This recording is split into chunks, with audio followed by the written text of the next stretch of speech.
خدا کا سلام ہو امیر فیصل صاحب آپ پر بھی، اور مغل اجالا صاحب اور دیگر ٹیم. تو ہم شروع کرتے ہیں کویشچن آنسر. شاید کوئی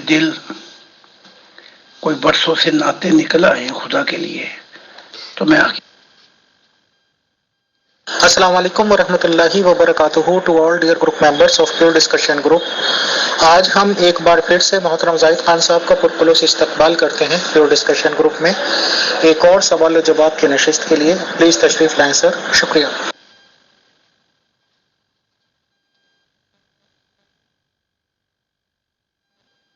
جی محترم، اللہ تعالیٰ کے پاک نام سے آغاز کرتے ہیں. آج سوالات ہیں کافی، لیکن موسٹلی تصوف کے موضوع پر ہیں. سب سے پہلا سوال تو یہ ہے کہ تصوف کی حقیقت کیا ہے، یہ پلیز بتائیے. شکریہ.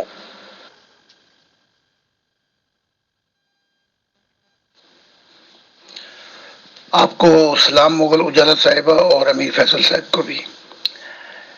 جیسے زندگی کی حقیقت جو ہے وہ ہمیشہ ابدی زندگی ہے، اور محبت کی حقیقت یہ ہے کہ انسان اپنی محبت کی وہ منزل پالے جہاں پر ہمیشہ کے لیے سکون، آزادی اور اسے گھر مل جائے. اس لیے یہ توصف جو ہے یہ بھی ایک تلاش ہے اس سچائی کی کہ سچائی یونیورسل جہاں بھی ہوگی میں اس کو پا کر اپنے من کی زندگی کو وہاں لے آؤں جہاں پہ سارے سنگم ملتے ہیں حقیقت کے اور محبت کے. تو توصف شروع ہوتی ہے تلاش سے، محب سے شروع ہوتی ہے اور محبوب پر جا کے ختم ہو جاتی ہے، اور پھر وہاں سے ایک نئی ابتدا ہو جاتی ہے، ایک نیا سفر شروع ہو جاتا ہے کہ پھر ہمارا ساتھ کبھی نہیں چھوٹے گا. یعنی کہ ملنے کی خوشی اور نہ ملنے کا غم، ختم یہ جھگڑے ہو جائیں، تو میرے لیے میں تیرے لیے. اور یہ جو کچھ تخلیق ہوا ہے کل کائنات میں، یہ خوشیوں کے لیے تخلیق ہوا ہے، عذاب دینے کے لیے تخلیق نہیں ہوا، حساب کتاب دینے کے لیے تخلیق نہیں ہوا. خدا نے کائنات جو بنائی تھی وہ خوشیوں کے لیے بنائی تھی. اب اگر انسان یا مخلوقات اپنی پیٹھ دے بیٹھیں اور اپنا گھر بلا بیٹھے، ہم اپنا اصل گھر بھول گئے ہیں.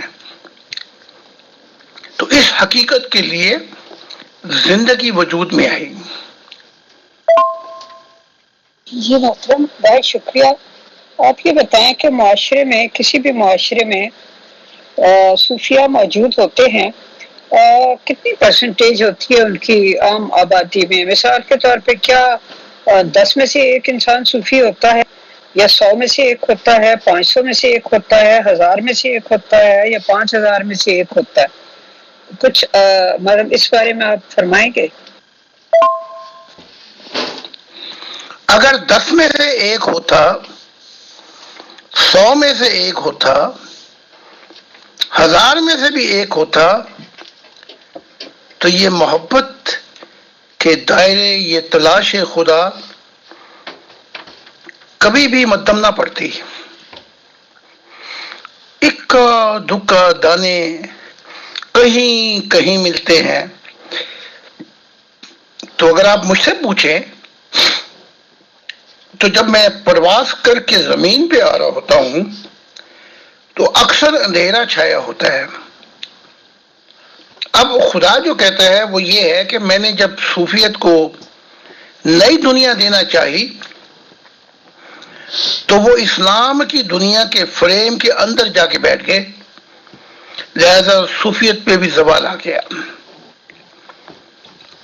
اور جو اب ہمارا دور ہے، یہاں تو چراغ لے کے ڈھونڈ، اگر کوئی تجھے اکا دکا دانا مل جائے تو صوفیت زوال کا شکار ہو گئی۔ ابھی بیوی بتاتی ہیں کہ میں جب جنتوں میں تھی تو تیرے صوفی جو آباء و اجداد ہیں ان کے نور دیکھے تو ان کے قد بھی بہت بڑے تھے، تو وہاں اسے بتایا گیا کہ اب صوفیت یورپ اور امریکہ سے شروع ہوگی، لیکن امریکہ میں بھی یہ بتایا گیا کہ جو ظلم امریکہ نے کیے ہیں اس کا بھگتان اتنا بڑا ہے کہ وہ چادر اندھیروں کی چھائی ہوئی ہے۔ تو صوفیت اب یورپ سے شروع ہوگی اور پھر یہ مقام نبوت تک پہنچتی ہوئی ایک مقام سے حال میں آ جائے گی جس کا وعدہ خدا نے دیا ہے کہ زمین کے وارث میرے محبت کرنے والے ہوں گے۔ جی بہت شکریہ محترم، یہ فرمائیے کہ یہ جو آپ نے فرمایا کہ امریکہ وغیرہ یورپ سے شروع ہوگی صوفیت، لیکن انہوں نے بھی ظلم بڑے کیے ہوئے ہیں، یہ جو ظلم وغیرہ ہوتے ہیں یہ تو عام طور پہ حکومتیں کرتی ہیں، تو ان کی پالیسیز کی وجہ سے ظلم ہوتے ہیں، پورے پورے ملک اجڑ جاتے ہیں، قتل و غارت ہوتی ہے، تو عام آدمیوں کا، عام لوگوں کا، انسانوں کا اس سے کیا تعلق ہوتا ہے؟ عام آدمیوں اور انسانوں کا یہ تعلق ہوتا ہے کہ جب وہ دیکھیں کہ ہماری گورنمنٹ ظلم کر رہی ہے تو پھر اٹھ کھڑے ہوں اور اس ظلم کی نیا کو سمندر میں ڈبو دیں، لیکن اگر وہ بھی خاموش رہیں تو وہ بھی گورنمنٹ کے ظلموں میں شریک ہو جاتے ہیں۔ لہذا ظلم جو ہے، اگر جیسے میں ہوں، ابھی میں نے یہ گورنمنٹ کے خلاف ریلی کی، پولیس میرے خلاف ہے، میں یہ جو پروٹیکشن سیکورٹی ہے اس پہ مسائل کھڑے ہو گئے، گورنمنٹ کے مسائل کھڑے ہو گئے، لیکن عدالت نے فیصلہ حق پہ کیا، یعنی کہ عدالتیں انصاف کرتی ہیں، تو جب ظلم ہوتا دیکھے تو پھر خاموش بیٹھ جائے تو اس ظلم میں شریک ہو جائے گا۔ کم سے کم زبان سے آواز اٹھائے، اور اگر طاقت ہے تو پھر ریلیاں کر کے اس ظلم کی رات کو ہٹائے تاکہ صبح ہو، ورنہ کم سے کم انسان دل سے تو اس کے ساتھ نہ ہو بلکہ ان سے علیحدہ ہو جائے ظلم کرنے والوں سے۔ گورنمنٹ کو یہ شک ہے، اور میرے خلاف اس لیے بھی ہے کہ یہ 8 جو پارٹیز ہے اس کی بنیاد رکھنے والا جب 6 تھے تو 7واں میں ہوں، اور وہ یہ جانتے ہیں کہ میں نے کوئی منصب نہیں لیا، لیکن میری بیٹی اس پارٹی میں ہے، پریزیڈنٹ ہے۔ اس پارٹی کی پارلیمنٹ کے اندر 25 سیٹیں ہیں، نیشنل اسمبلی کے اندر، تو گورنمنٹ کو یہ چپتی ہے کیونکہ جہاں پہ حق بیان کیا جا رہا ہے، لہذا کبھی ہمیں کہتے ہیں کہ نیو نازی پارٹی ہے، کبھی ہٹلر کہتے ہیں، کبھی مختلف طریقوں سے جو جرمنی کی عوام ہے اس کو نفرت دلائی ہوئی ہے، لیکن اس کے بعد بھی جرمنی 2 ہیں، ایک تو نیا جرمنی ہے، ایک پرانا۔ نئی جرمنی میں یہ پارٹی پھیلتی جا رہی ہے، لہذا حق کی آواز کے ساتھ کھڑا ہونا بہت ہی ضروری ہے، چاہے سب کچھ آپ کا جاتا رہے، ہر آدمی تو یہ نہیں کر سکتا، لیکن جو ظلم کے خلاف کھڑا ہو جائے اور ظلم کو برداشت نہ کرے، وہاں خدا کی رحمت آتی ہے۔ جی محترم، بہت شکریہ۔ اگلا سوال یہ ہے کہ صوفی کی پہچان کیا ہے؟ عام انسان صوفیہ کو کیسے پہچان سکتا ہے؟ انسان اپنی زبان کے پیچھے چھپا ہوا ہے۔ صوفیہ کی پہچان یہ ہے کہ جب صوفی زبان کھولتا ہے تو سچائی کو یونیورسل سمت کی طرف لے کے جاتا ہے۔ مذہب کے جھنجھیلوں اور مذہب کی تنگ نظریوں اور مذہب کے جھمیلوں اور جیسے جکڑا ہوا ماحول ہے، اس سے نکال کر حقیقت اور سفر کی طرف لے کے جاتا ہے۔ اور اس کی ایک پہچان یہ بھی ہے کہ اس کی تلاش کے اندر جو بے قراری ہوتی ہے وہ خالق کی ہوتی ہے، یعنی کہ اس زندگی میں ایک ایسا پل بنا کے، یعنی کہ جو ٹوٹ گیا ہے، میں حق تعالیٰ کو اپنی اس زندگی میں پالوں، موت کے بعد نہیں۔ صوفی کی تعریف یہ بھی ہے کہ جب وہ بات کرتا ہے تو اس کی تڑپ، اس کے دل کی آگ اس کی آنکھوں کے آنسوؤں میں آتی ہے، اور بڑا بے قراری کا عالم ہوتا ہے۔ وہ ڈھونڈتا ہے کہ کسی کو مشاہدہ یا اپنے سفر کے حالات بتاؤں۔ یہ صوفی کی نشانی ہے۔ یہ صوفی مولوی نہیں ہوتے، علماء نہیں ہوتے، ان کی راتیں جو ہیں وہ بڑی غمگین ہوتی ہے، اور دن جو ہیں خدا تعالیٰ کی محبت کی تلاش میں وہ تلاش کرتے ہیں کہ کوئی اکا دکا دانہ انہیں مل جائے۔ صوفی جکڑے گئے لا نبی آبادی کی لعنت کے اندر۔ یہ بات تو عائشہ نے بھی اس موقع پہ کہی جب یہ کہہ رہے تھے کہ نبی نہیں آ سکتا، تو وہ جو رات دن جس سے محمد اتنی محبت کرتے تھے انہوں نے کہا کہ اے لوگوں، یہ تو کہو کہ محمد خاتم النبیین ہے، لیکن یہ نہ کہو کہ محمد کے بعد نبی نہیں آ سکتا۔ تو صوفی اس لا نبی بادی کی لعنت میں ایسے جکڑے گئے کہ رات کا مشاہدہ صبح کو بیان نہیں کر سکتے، رات کا سفر صبح کو بیان نہیں کر سکتے، ون وے اسٹریٹ ہو گئی۔ ادھر خدا کو بھی ملے، مشاہدات کیے، سفر کیا، اور دن کی روشنی میں وہ جکڑے گئے لا نبی آبادی کی لعنت کے اندر۔ اگر بتائیں کہ یہ میرے معاملات ہیں تو پھر ان کا حال منصور بن حلاج جیسا ہو۔ تو یہ قیامت ٹوٹی ہے لا نبی آبادی کی لعنت کی کہ صوفی ازم کو بھی لے کے ڈوب گئی۔ جی محترم، یہاں میں آپ سے تھوڑا سا اختلاف کرنے کی جرات کروں گی۔ وہ یہ ہے کہ لا نبی آبادی کے تحت تو انبیاء کا آنا بند کیا گیا تھا نا، صوفیاء تو آ سکتے تھے، اور اگر وہ کوئی روحانی مشاہدات اور تجربات، مکاشفات وغیرہ کرتے اور وہ لوگوں کو بتاتے، تو اول تو لوگوں کو بتانا تب سود مند تھا کہ اگر وہ چیز لوگوں کے لیے کوئی فائدہ مند ہوتی، یا انہیں کہا جاتا کہ بھئی یہ آپ نے لوگوں کو بتانی ہے۔ کچھ مشاہدات ایسے بھی کرائے جاتے ہیں کہ جو اس شخص کے اپنی ایمان اور محبت کی جو حالت ہوتی ہے خدا تعالیٰ کے ساتھ، اس کو بڑھانے کے لیے کارگر ہوتے ہیں، اور اس کے لیے ضروری نہیں ہوتا کہ وہ ضرور لوگوں میں نشر کرے، وہ اس کی اپنی ذات کے لیے ہوتے ہیں۔ خدا کی ذات اس سے کوئی راز و نیاز کرتی ہے تو وہ اس کے اپنے لیے ہوتے ہیں۔ اور باقی جہاں تک مشاہدات اور مکاشفات کا تعلق ہے تو بہت سے صوفیاء نے بیان بھی کیے ہوئے ہیں۔ بایزید بستامی رحمۃ اللہ علیہ نے اپنے بڑے معراج وغیرہ بیان کیے ہیں، بڑی تفصیل سے اپنے روحانی سفروں پہ روشنی ڈالی ہے۔ اس بارے میں آپ کیا فرماتے ہیں؟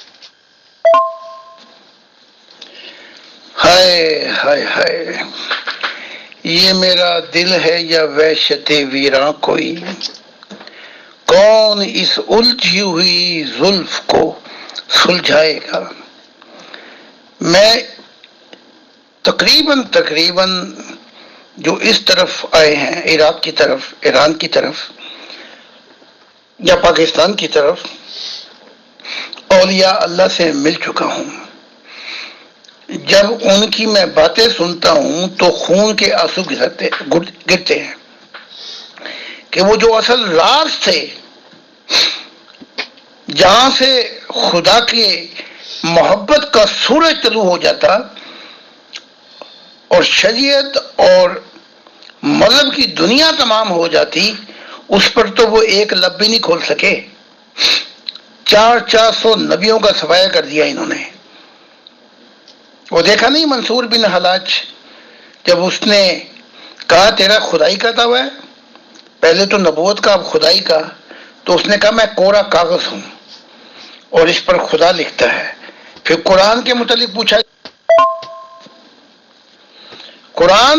پوچھا گیا تو اس نے کہا ایسے تو میں کئی قرآن لکھ سکتا ہوں۔ اور پھر منصور بن حلاج نے زبان کھولی تو اس کا حشر نشر ہم نے دیکھا۔ علی نے باتیں چھپائیں، اب روتے ہیں۔ ابو بکر نے کہا مجھے 150 ایسے واقعات کی خبر ہے کہ میں اگر بتا دیتا تو اسلام ایسے بکھر جانا تھا کہ لٹی جو فصل بہاراں تو تھا عجب منظر، لپٹ کے روئے تن کے بھی آشیانے سے۔ مت چھیڑیں ان راگوں کو۔ اب تو وہ اسلام کو بھی جھگڑے کے ساتھ ہی خیر بات کر کے بیٹھ گئے، اتنی مصیبتیں ان پہ آئی تھی۔ اس کے بعد اگر صرف یہ کہ ایسی جسے شک بھی ہو کہ نبوت کی بو آتی ہے تو اس کا حساب کتاب کر دیا جاتا تھا، اور اس کے بانی محمد صاحب ہیں۔ یہ سچ ہے جو بہت ہی کڑوا ہے، اور اس کو 100 سال میں نگلنا ہے، 80 سال کے اندر یہ نگلا جائے گا، اور انسانیت پیچھے مڑ کے کہے گی کہ میں نے حق بات کی تھی۔ محترم، جیسا کہ آپ کہتے ہیں کہ یہ سچ جو ہے بہت ہی کڑوا ہے، تو یہ میرا مطلب ہے 1500 سال میں کسی پر آشکارا نہیں ہوا تھا، آپ پر ہی پہلی بار یہ آشکارا ہوا۔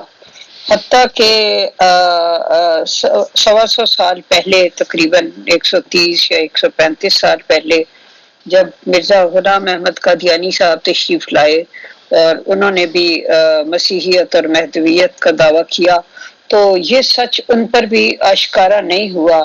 تو یہ جب وہ چلے گئے اور اس کے بعد بھی جماعت احمدیہ اسی سچ کی جو ان کے پاس تھا ترویج کرتی رہی، اور یہ کہ اسلام ہی فائنل اور حقیقی دین ہے، تو آخر یہ اس 100-125 سال کے عرصے میں کب خدا تعالیٰ نے یہ فیصلہ کیا کہ وہ پچھلا جو کچھ تھا وہ سب منسوخ کیا جائے؟ یہ اندازاً کون سا سال تھا، سن تھا، کون سا مہینہ تھا، یہ کب ہوا؟ بالکل ایسی بات نہیں ہے۔ خدا تو 1500 سال سے، عیسیٰ کے دور سے، موسیٰ کے دور سے کچھ ڈھونڈ رہا ہے کہ کوئی ایسا بڑا دل والا آئے کہ بات کرے اور کہے کہ یہ کام خدا نے آیات منسوخ کی، اب یہ ہے۔ کوئی بھی نہیں آیا عیسائیت میں، نہ اسلام کے اندر۔ اور سن لیں، خدا اس بات پہ ناراض ہوا غلام احمد سے کہ تو نے حق ادا نہیں کیا نبوت کا۔ میں نے جو تجھے باتیں بتائی تھیں تو نے اسلام کی وہ تو کھولی نہیں، اور جو تھوڑی بہتی کھول سکتا تھا وہ عیسیٰ کی کھول دی، پٹھارا کھول دیا۔ ایک صوفیہ نے مجھے بتایا کہ جنید نے مجھے بتایا، اور یہ اپنا کیا کہتے ہیں ان کے جو ماموں تھے جنید کے، اور داتا علی حجویری، اور یہ اپنا کیا کہتے ہیں خواجہ محی الدین چشتی، یہ غوث اعظم، اور ایک کی لسٹ بنا کر میں بتاتا ہوں کہ ان سے رب سخت ناراض ہوا کہ وہ سچائی انہوں نے مذہب کے اندر چھپائی جا کر۔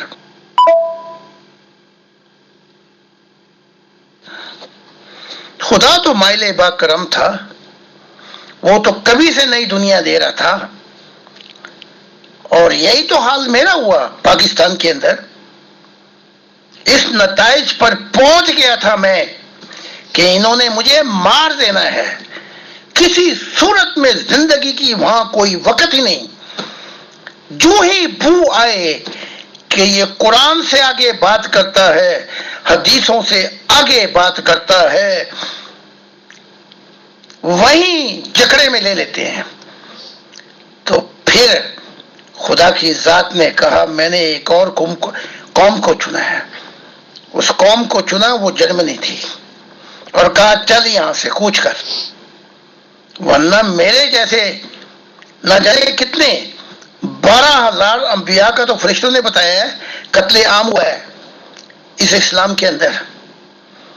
تو یہ سچائی چھپ نہیں سکتی اور یہ کوا چٹا نہیں ہو سکتا. اس کے لیے ابھی 30 یا 40 سال بھی نہیں گزریں گے کہ آنے والی نئی نسلیں جو اسلام کی ہوں گی، عربیہ کی ہوں گی، وہ اس بات کا اقرار کر لیں گی کہ میں مسیح السماء ہوں اور میں یہ سچائی بیان کر رہا ہوں ہر مذہب کی. جی محترم بہت شکریہ. اگلا سوال بھی ایک ممبر کا ہے. انہوں نے یہ پوچھا ہے کہ صوفی معاشرے کو کیا دے سکتا ہے یا معاشرہ صوفی کو کیا دے سکتا ہے؟ معاشرہ صوفی کو کیا دے گا؟ اگر معاشرہ صوفی کی آواز کو سن کر، اس حقیقت کو جان کر اس کی جان کے درپے نہ ہو صوفی کی، تو میں سمجھتا ہوں کہ معاشرے نے بہت کچھ دے دیا. ہاں، صوفی بہت کچھ دے سکتا ہے. اگر صوفی کو یہ خطرہ نہ ہو کہ اس بات سے میری جان نہیں جائے گی، اس لیے میں سمجھتا ہوں اس کانسٹیٹیوشن جو محمد علی جناح کا تھا، اس میں یہ حقیقت تھی کہ religion has nothing to do with the affair of government. مذہب کا کوئی تعلق نہیں ہے گورنمنٹ کے کاموں سے، یہ پرائیویٹ مسئلہ ہے. اگر اس سمت میں پاکستان چل بیٹھتا تو میں سمجھتا ہوں، اور ان کو فریڈم مل جاتی، یہ جمہوریت مل جاتی، اور ان کی جان کے درپے نہ ہوتے، تو میں سمجھتا ہوں کہ صوفی ازم اور زیادہ درخت یہ پنپتا، اس کے پھل دیکھے جاتے، اور ہو سکتا تھا کہ خدا مجھے کہتا اور ٹھہر جا یہاں پر. اور آج جرمنی کو چنا ہی جب خدا نے کہا، لیکن اتنا ہوتا کہ میرے سینٹر ہوتے پاکستان میں، اور میرا اکثر بیشتر وقت میں پاکستان میں آ کر معرفت الہی کے موتی بکھیرتا، اور بہت بڑی تعداد جو ہے وہ فالو کر جاتی. لیکن یہاں تو لب پہ تالے لگے ہوئے ہیں. تو صوفی بھی بہت کچھ دے سکتا ہے، اور کتب بھی، اور غوث بھی، اور نبی بھی، اور نبیوں سے زیادہ اور بہت کچھ دیکھا ہم نے. یہ تو صرف وقت کی بات ہے کہ ذرا تھوڑی سی دیر ہو گئی ہے، لیکن میں نے اسی پاکستان کو دیکھا کہ یہ ایک وقت آیا کہ یہ یورپ جیسا ہو گیا، اور خدا نے کہا تیرے طفیل میں نے ان کو بھی برکتیں دے دی. اور میری تعلیمات بہت بعد میں پہنچی اس طرف، لیکن پہنچ گئی تھی. یہ میں نے اپنی آنکھوں سے دیکھا، اور میں نے دیکھا کہ اپنی مونامنٹ جہاں پہ میں پیدا ہوا لاہور میں، اور جہاں پہ باغ جناح جہاں پہ میں وقت گزارتا تھا، وہاں پہ اتنی بڑی مونامنٹ بھی بنائی گئی. تو یہ سب وقت کی بات ہے. تعلیمات کو کوئی روک نہیں سکتا، سچائی کو کوئی روک نہیں سکتا. جی محترم، آپ نے درست فرمایا. چونکہ دنیا ایک گلوبل ولیج بن گئی ہے، تو انسان کہیں بھی کسی بھی ملک میں بیٹھ کے اپنا پیغام تمام دنیا تک پہنچا سکتا ہے. فزیکلی وہ کہیں پریزنٹ ہو یا نہ ہو، اس سے شاید کوئی زیادہ فرق نہیں پڑتا. اب میں سوال اگلا پوچھتی ہوں. جی محترم، اگلا سوال یہ ہے کہ آج کے زمانے میں ہمیں کلین شیو سوٹڈ بوٹڈ لوگ بھی صوفیت کا دعویٰ کرتے ہوئے نظر آتے ہیں، اور ان کے چاہنے والوں میں دنیاوی لحاظ سے وجاہت رکھنے والے لوگ بھی شامل ہوتے ہیں۔ مثلاً ان کے ماننے والوں میں آرمی کے جنرلز، سائنسدان، بیرسٹر، وکیل، ڈاکٹرز وغیرہ بھی شامل ہوتے ہیں۔ کیا اس کی وجہ لوگوں کے اندر روحانیت کی بھوک ہے؟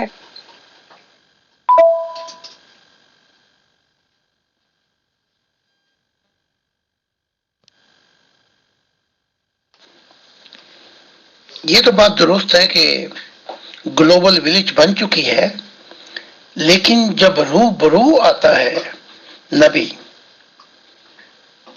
تو حالتیں کچھ اور ہو جاتی ہیں۔ تو جب مجمع کے اندر آ کے جب خدا کا پیغام یا پاکستان میں یا پلان انڈیا میں ہے تو انسانوں کی حالتیں بڑی عجیب ہو جاتی ہیں۔ اچھا، یہ تو ایک بات کا جواب تھا۔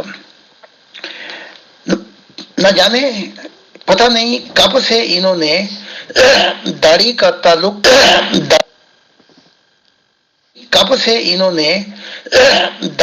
تعلق صوفیت سے رکھ دیا یا اسلام سے رکھا ہوا ہے۔ بھائی جہاں آپ کے فرض پورے نہیں ہو رہے تو سنت تو فرض ہے ہی نہیں۔ ایک تو یہ بات ہے، یعنی کہ آپ کے فرائض کی جو کشتی ہے وہی ڈوب چکی ہے۔ اب اس کا ایسی شکستہ کشتی پہ کون بیٹھے گا؟ تو کجا یہ کہ اب آپ صوفیت کی جنگ شروع کریں۔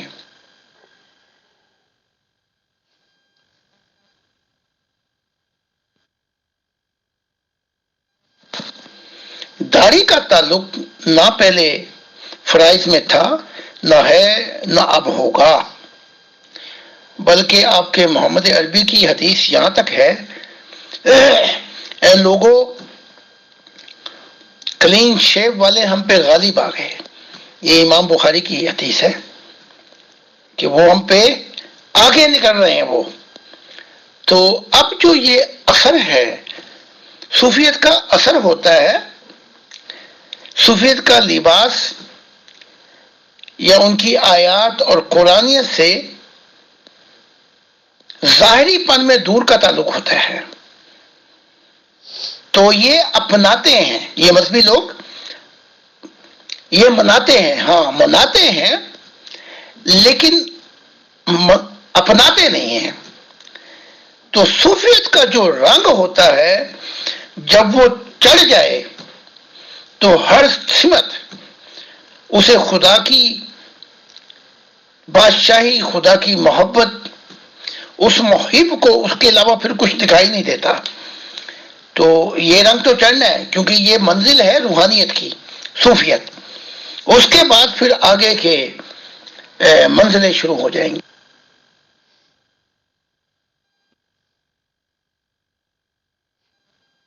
جی محترم، بہت شکریہ۔ ایک ممبر کا سوال ہے، وہ میں آپ کے سامنے پیش کرتی ہوں ان کی ونڈو سے لے۔ محترم انہوں نے پوچھا ہے، تمام مذاہب میں خدا ایک تصور ہوتا ہے لیکن صوفی کے لیے ایک حقیقت، کیا یہ بات درست ہے؟ خدا اس کا بھلا کرے، اس شخص نے سوال کے ساتھ ہی جواب بھی خود ہی دے دیا۔ بالکل ٹھیک ہے، صوفیت کے ساتھ ایک حقیقت ہوتی ہے، ایک سچائی ہے جو سنی جاتی ہے، پھر اسے جانا جاتا ہے، پھر اس حقیقت کو اپنی زندگی میں شامل حال کیا جاتا ہے، اور آخری مرحلہ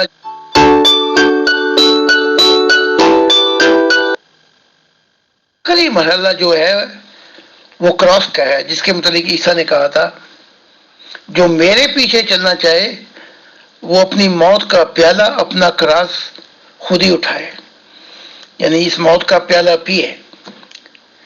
اس کے بعد صوفیت بھی اور نبوت بھی پروان چڑھ جاتی ہے۔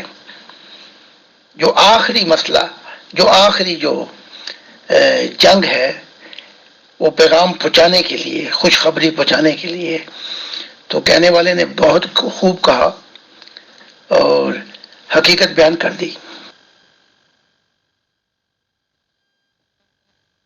جی محترم، یہ بھی سوال ایک ممبر کا ہے، کیا ہر ریفائنڈ تھاٹ کا صوفیت سے کوئی تعلق ہوتا ہے؟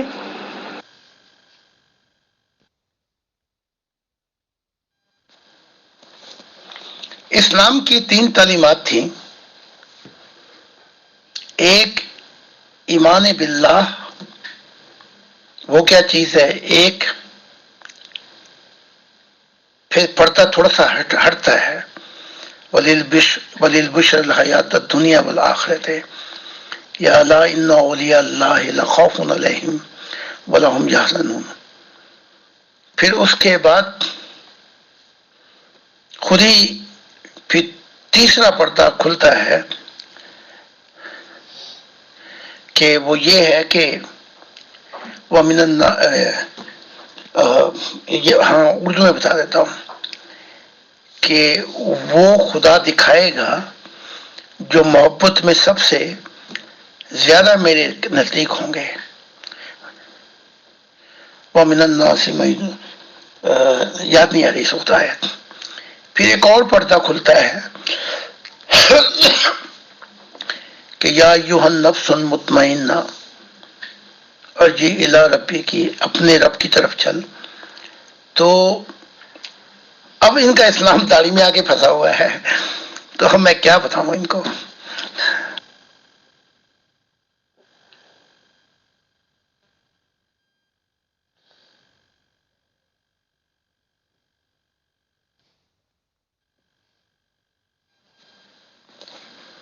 ہاں وَمِنَ النَّاسِ مَن يَتَّخِذُ مِن دُونِ اللَّهِ أَندَادًا يُحِبُّونَهُمْ كَحُبِّ اللَّهِ وَالَّذِينَ آمَنُوا أَشَدُّ حُبًّا لِلَّهِ.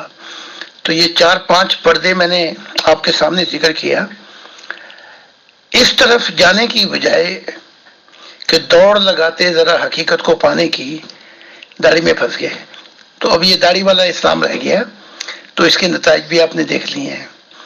باقی وہ جو اگلا سوال آپ نے کیا، ہر سوچ صوفی ازم نہیں ہوتی.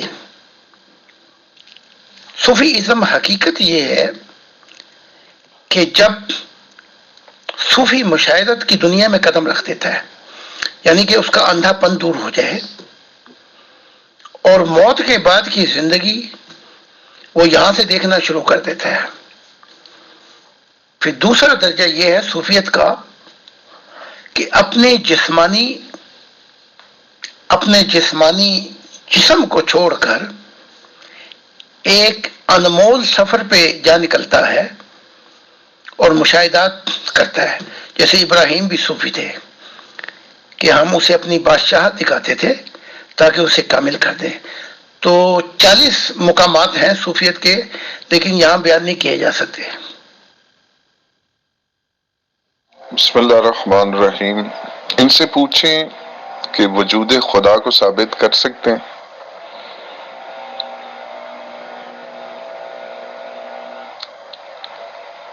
جتنا بھی ابھی تک یہ خدا کے بارے میں کنسپٹ رکھتے ہیں اس کو ذرا بیان کریں.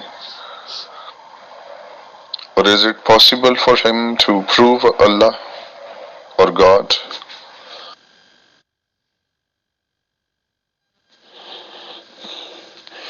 سوال کرنے والا اگر ظاہری وجود کی بات کر رہا ہے تو ٹھوکر کھاتا ہے، کیونکہ یہ بحث پہلے ہو چکی ہے. شیخ عبد القادر جیلانی، جنہیں آپ غوث اعظم کہتے ہیں، وہ خدا کے وجود کو کہتے ہیں کہ خدا کا ایک وجود بھی ہے، یعنی روپ جیسے ہمارا ہے، لیکن وہ روح کا وجود ہے، نورانی وجود ہے، اسے دیکھا جا سکتا ہے. تو ظاہری وجود کی تو یہاں بات ہی نہیں ہو رہی. اگر یہ ظاہری وجود کی بات کر رہے ہیں تو وہاں پہ آ کے ٹھوکر لگے گی ان کو. ہاں اگر یہ اپنا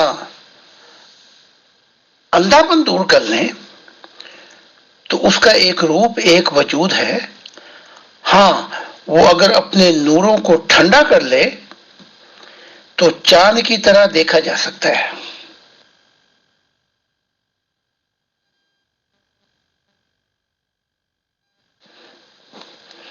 اور میں یہاں ستارہ نہیں، اب تو 18 ہو گئے، نبیوں کو لین میں کھڑا کر کے بتا سکتا ہوں کہ انہوں نے خدا کی روح کے روپ اور وجود کو دیکھا. تو جسمانی وجود اور ہے، جیسے یہ پہلا درجہ یہ ہے کہ یہ کائنات اتنی حسین ہے، جب ہم اس کو دیکھتے ہیں تو مصور کی طرح اس مصور کا خیال آ جاتا ہے. دوسرے انبیاء نے بتایا خدا کے متعلق کہ انہوں نے دیکھا، لیکن ہم بس بلیو کر لیتے ہیں، لیکن ہم خود دیکھنا نہیں چاہتے. تیسرا درجہ یہ ہے کہ ہم اس خدا کو خود بھی ملیں، یعنی اس کی حقیقت کو پائیں. تو یہ 3 طریقہ کار ہیں. اگر یہ کہیں کہ بھئی سامنے لا کے اس کے ہاتھ پیر مجھے دکھا، تو یہ تو پھر روحانیت سے ناواقفیت ہوگی. محترم، بہت شکریہ. اگلا سوال یہ ہے کہ ایک مفکر صاحب کو میں نے سنا اسپیچ کرتے ہوئے، وہ کہہ رہے تھے کہ صوفیت is the mother of all sciences. It is the science of all sciences. تصوف ایک سائنس ہے جو ابھی سائنس کے احاطہ خیال میں نہیں آئی. یہ اتنی ریفائنڈ سائنس ہے جو ابھی سائنس کے احاطہ خیال میں نہیں آئی. ابھی سائنسدان اس نقطے پر نہیں پہنچے کہ جذبات و احساسات بھی سائنس ہیں. باقی اگلی آڈیو. اور زندگی کے وہ تمام ڈائریکٹو موٹیوز جو انسانی قلب سے نکلتے ہیں وہ سب سائنس ہے. لیکن اگلے 50 یا 100 سال تک سائیکالوجی بھی تصوف کے بارڈر تک پہنچ جائے گی، اور بحیثیت مجموعی یہ انسانیت کا خدا کی طرف سفر کا آغاز ہوگا. تو مجھے ان کی بات بہت اچھی لگی، میں نے سوچا آپ سے شیئر کروں اور اس پہ آپ کے کمنٹس مانگوں. جی اطہر بھائی السلام علیکم. کوئی ایسی بات نہیں، اصل میں سوال پوچھنے والے ظاہر ہے وہ کیوریس ہوتے ہیں اور ہر اینگل سے جاننا چاہتے ہیں. تو میرا خیال ہے کہ شاید ہم انہیں اندھا کہیں تو وہ ناراض ہو جائیں. ان کے اندر کی جو تڑپ اور پیاس ہے اس کو محسوس کرنا چاہیے. پتہ نہیں، مجھے ایسا لگتا ہے کہ کسی کے اندر کوئی تڑپ یا پیاس ہوتی ہے تبھی وہ آتا ہے اور اپنا سوال رکھتا ہے. اور آپ خوب جانتے ہیں کہ کتنے کم لوگ ہیں جو واقعی میں کچھ جاننا چاہتے ہیں. تو ہمیں ایسے لوگوں کی قدر کرنی چاہیے. بہت پیاری بات ہے، بلکہ جو کیا کہتے ہیں آب زر سے لکھنے والی بات ہے. کیونکہ میں نے کوئی 30 سال بعد، میں تو یہاں پہ مجھے دکھایا گیا ابھی، لیکن میں نے دیکھا 30 یا 40 سال کے بعد،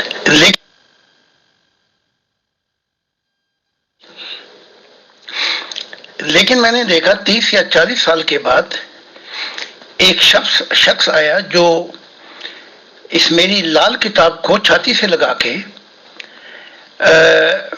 دیوانوں کی طرح جا رہا تھا. تو جب میں نے اس کو روک کے پوچھا تو اس نے آنکھیں کھولی. تو میں نے کہا کہ اے شخص تو کون ہے، کیونکہ اس کا نور زیادہ تھا. اس نے کہا میں نفسیاتی سائیکالوجسٹ ہوں. اور پھر بعد میں پتہ لگا کہ اس شخص نے ایک سائیکالوجسٹ اور وہ فلسفی کا بھی اسٹوڈنٹ تھا. تو اس نے وہاں سے ایک ایسی چیزیں ایجاد کی جو صوفیت کو یعنی روحانی آنکھوں سے پروف کرتی تھی. یعنی کہ اس نے ایسے معاملات کر دیے تھے کہ اگر وہ سیمیسٹر لیے جائیں یونیورسٹی کے تو انسان روحانی آنکھوں سے عجیب عجیب نظارے کر سکتا تھا. تو نہ جانے کیا ہوگا. اب میں آتا ہوں دوسرے سوال پر.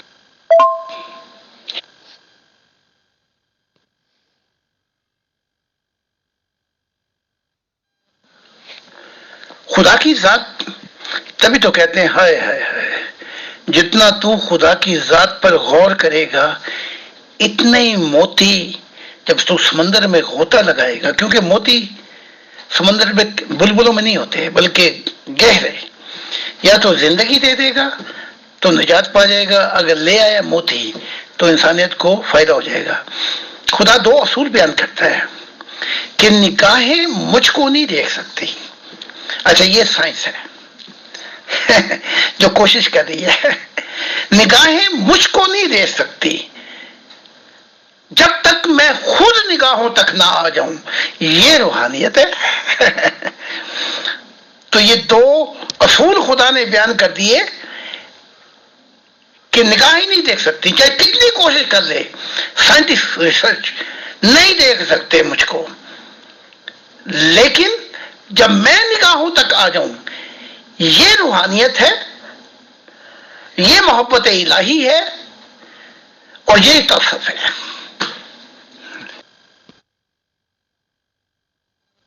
جی محترم، یہ شعر بڑا اچھا ہے، خدا تعالیٰ کی ذات کے بارے میں بہت خوبصورت ہے، اس کو پڑھ بھی دیتی ہوں. ارض و سما کہاں تیری وسعت کو پا سکے، میرا ہی دل ہے وہ کہ جہاں تو سما سکے. محترم اگلا سوال بھی ایک ممبر کا ہے. انہوں نے پوچھا ہے کہ تصوف کی طرف راغب ہونے والے لوگ کیا ایموشنز کے راستے سے آتے ہیں یا غور و فکر اور شعور کے راستے سے آتے؟ غور و فکر پہلی سیڑھی اور ایموشنل دوسری سیڑھی ہے. جب یہ دونوں سیڑھیاں ملتی ہیں، جیسے محبت کی نہر چل رہی ہو تو دو کنارے تو نہیں مل سکتے، لیکن محبت کا پانی ان دونوں کناروں سے کو اس طرح ملا دیتا ہے کہ ادھر بھی وہ محبت کا پانی بہ رہا ہے اور ادھر بھی پانی بہ رہا ہے. تو غور و فکر، جب بلکہ کہا بھی گیا ہے کہ غور و فکر کرو خدا کی ذات میں، تو اس کے ساتھ ہی ساتھ دل کی کھڑکی بھی کھل جاتی ہے. کیونکہ غور و فکر میں یہ ہوتا ہے کہ پہلے ایک ایسا نور آ جاتا ہے جس میں لذت ہوتی ہے غور و فکر میں، پھر جب دل کی کھڑکی کھلتی ہے تو وہ نور سامنے سے بھی گزر جاتا ہے. تو دونوں باتیں صحیح ہیں، اور دعا ہے کہ جس نے سوال کیا خدا اس کی دل کی کھڑکی کو اور کھول دے، کیونکہ میرا مشن ہی یہ ہے کہ انسانیت کو خدا سے ملا دوں. جی محترم بہت شکریہ. اگلا سوال ایک ممبر کا ہے، میں ان کی ونڈو سے لے کے آپ کو بھیجتی ہوں. جی انہوں نے پوچھا ہے کیا ہم سیلف گروتھ کے سفر کو صوفیت کی طرف سفر کا آغاز کہہ سکتے ہیں؟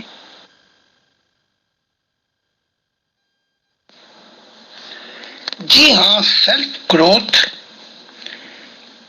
اگر صوفیت کو ہٹا کے یوں کہہ دیں کہ سیلف گروتھ جو تلاش ہے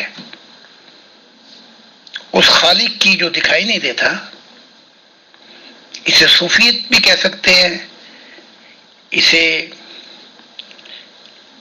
تلاش کی حقیقت بھی کہہ سکتے ہیں، اسے محبت کی راہ اور پھر مل جائے تو منزل بھی کہہ سکتے ہیں. تو الفاظ سچائی نہیں بدلتی، بس سچائی کا اظہار بدل جاتا ہے. تو جب انسان خود سیلف گروتھ یعنی کہ سفر کرتا ہے تو پھر منزلیں آنا شروع ہو جاتی ہیں، یعنی رستے دکھائی دینے شروع ہو جاتے ہیں. یعنی کہ چلوں تو منزلیں ہی منزلیں، رکوں تو رستہ کوئی نہیں ہے. تو کوئی نام دے لیں اس کو، لیکن حقیقت یہ ہے کہ وہ تلاش ہوتی ہے اپنے خالق کی، جس میں بعض اوقات مقامات آ جاتے ہیں جس میں بعض اوقات منزلیں بھی آ جاتی ہیں، جس میں بہت کچھ آتا ہے، جس میں محبت بھی آ جاتی ہے، شعور بھی آ جاتا ہے، سچ کی تلاش اس کو کہیں نہ کہیں پہنچا دیتی ہے فرشتوں کے جہانوں میں. تو بلکہ ایسے گھڑیاں بھی آ جاتے ہیں کہ خدا کا دیدار ہو جاتا ہے. جی محترم، بہت شکریہ.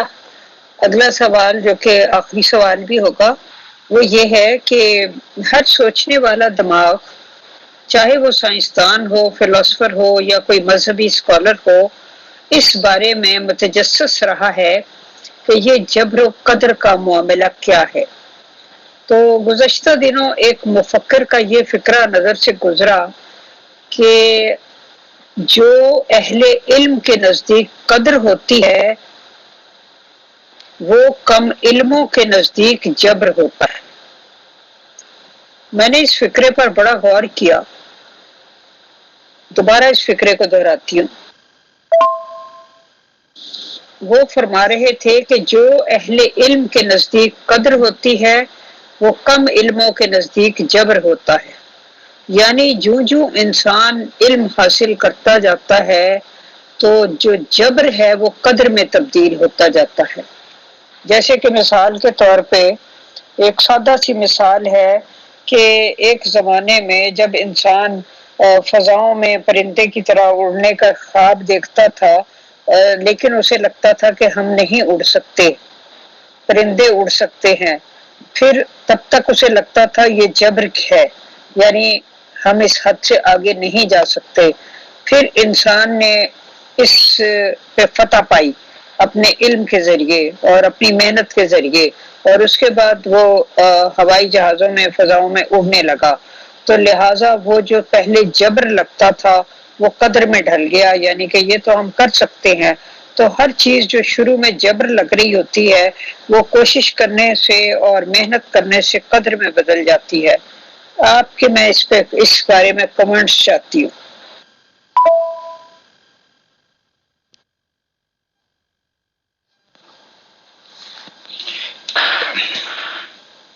یہ بحث حضرت علی کے دور میں بھی اٹھی، حسن کے دور میں بھی تھی.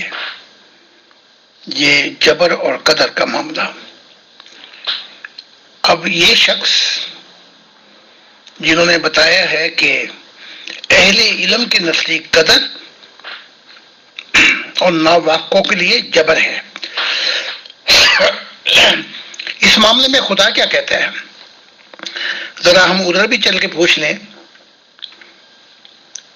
تو تورات، انجیل اور قرآن کے اندر خدا ذکر کرتا ہے. اچھا، اب یہ مسلمانوں سے واسطہ ہے تو قرآن سے بات کرتے ہیں. کہتا ہے وَمَا قَدْرَ اللَّهُ حَقَّ قَدْرِهِ، تم نے خدا کی وہ قدر نہیں جانی جو کہ قدر کرنی چاہیے تھی. اچھا، اس میں آ جاتا ہے پھر دماغ، شعور، ضمیر، دل، اس علم کے اندر کہ ہم خدا کی قدر کو جان لیں. پھر آپ نے ایک اور بات کہہ دی کہ جبر سے قدر پتہ لگتی ہے. کچھ تو ٹھیک ہے، زیادہ ٹھیک نہیں ہے. جیسے ہم بچوں کو نرسری بھیجتے ہیں، وہ چاہے وہ سمجھتا ہے جبر ہو رہی ہے، اس کو کچی پکی پانچویں پڑھاتے ہیں، بڑا کچھ ہوتا ہے اس کے ساتھ جبر. 10ویں بھی پڑھاتے ہیں. پھر وہ کالج میں آ کے سمجھنے لگتا ہے کہ اس تعلیم کی قدر کیا تھی. یونیورسٹی میں جاتا ہے تو اس قدر کا اظہار اور بدل جاتا ہے. پھر اس میں سے جو چیزیں دریافت وہ کر لیتا ہے تو اسے پھر ہم پروفیسر، سائنٹسٹ، اسے نوبل پرائز بھی دیتے ہیں. تو یہاں تک تو ٹھیک ہے، لیکن روحانیت کا تعلق جو ہے، جو قدر کا، وہ تعلق دل سے ہے. وہ جیسے میں پہلے بتا چکا ہوں اس میں کیا چیزیں شامل ہوتی ہیں.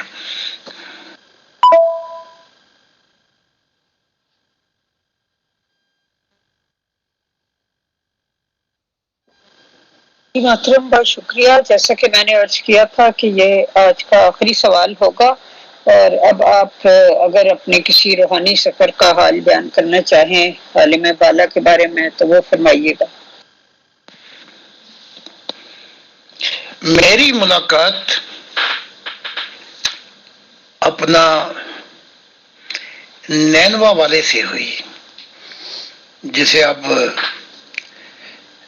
نام ہی اب یاد نہیں آ رہا، جو تورات میں جن نبی کا ذکر ہے، ابھی آ جائے گا نام یاد،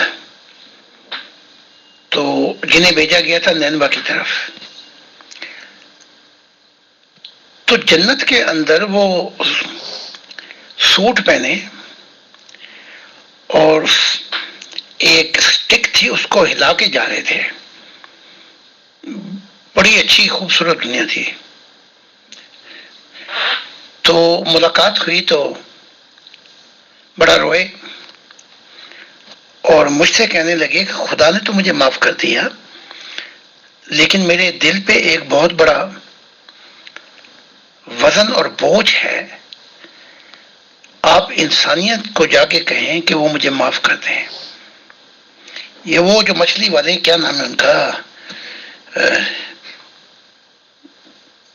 نینوا والے، ابھی نام یاد آ جائے گا۔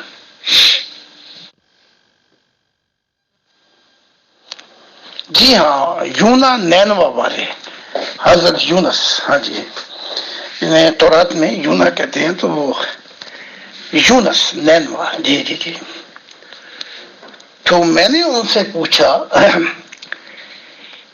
کہ اتنا بڑا بوجھ کہاں؟ ہاں اتنا بڑا بوجھ اس جنت میں بھی اس بوجھ کو لے کے بعض اوقات برداشت سے باہر ہے کہ خدا کو مجھے یہ کہنا پڑ گیا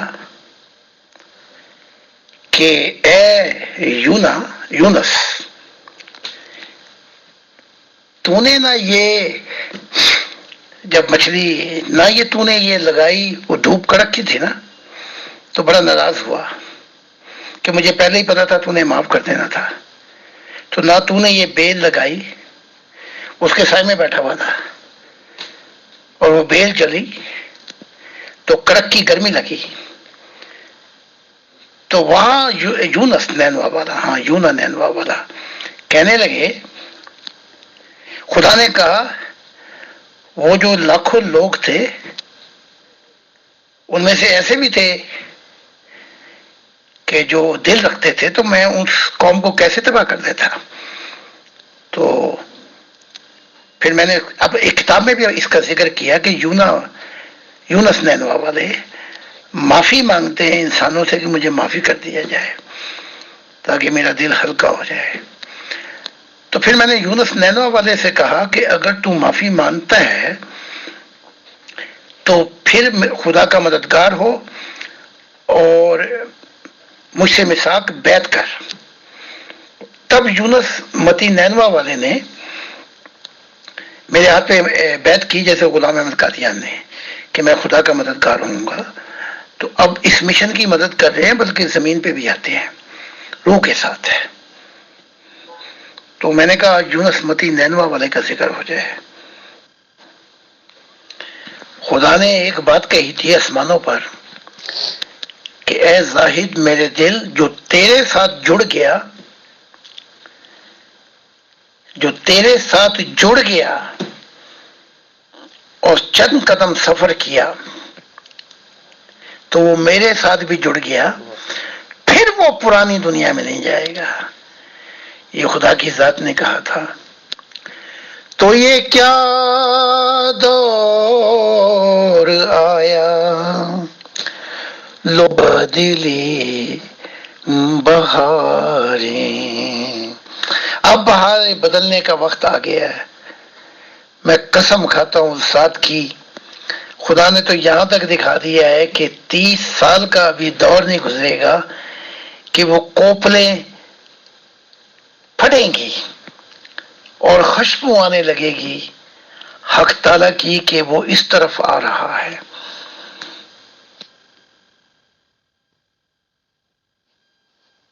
جی محترم، خدا کرے کہ انسانیت جو راستہ بھٹک چکی ہے وہ خدا تعالیٰ کی طرف لوٹ آئے مخلوق کو تبھی سکون مل سکتا ہے جب وہ اپنے خالق کی پناہ میں آ جائے.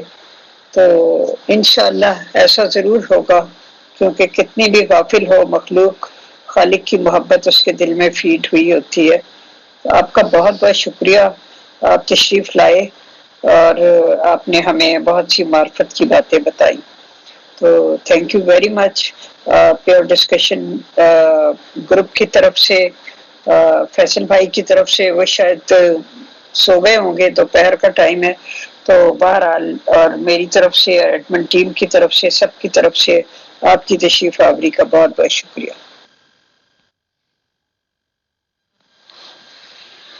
آپ کا بھی پورے دل و جان سے میں شکر گزار ہوں کہ حقیقت عبادت یہی ہے، حقیقی عبادت، کہ اس خدا کے پیغام کو پہنچا دیا جائے. تو آپ کا بھی اور امیر فیصل صاحب کا بھی اور دیگر ٹیم جنہوں نے یہ محنت کی، تو میں بہت شکر گزار ہوں. اور اگر مجھے بتا دیں وہ سچے لمحات میں آؤں تو بتا دیں مجھے، تاکہ میں ادھر پہنچ جاؤں. تو بہت بہت شکریہ آپ سب لوگوں کا، اور ان لوگوں کا خاص جنہوں نے سوالات بھیجے اور آپ سے پوچھے. ان سوالات سے جو وہ خوشبو آ رہی تھی وہ یہ تھی کہ حق کی تلاش ہے، کہیں نہ کہیں دل کے کسی کونے میں وہ بیٹھا ہوا ہے، چاہتے ہیں کہ ان سب بکھیروں کو نکل کر اس کو پالیں.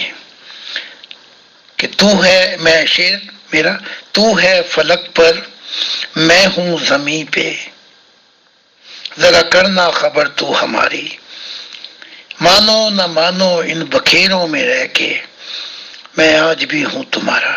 تو یہ میرا شعر تھا. بہت بہت شکریہ. خدا حافظ. جی حضور بہت شکریہ، خدا کی سلامتی. جی آپ ہمارے چیٹ گروپ سچے لمحات خدا کے ساتھ اس پہ تشریف لے آئے. بہت شکریہ.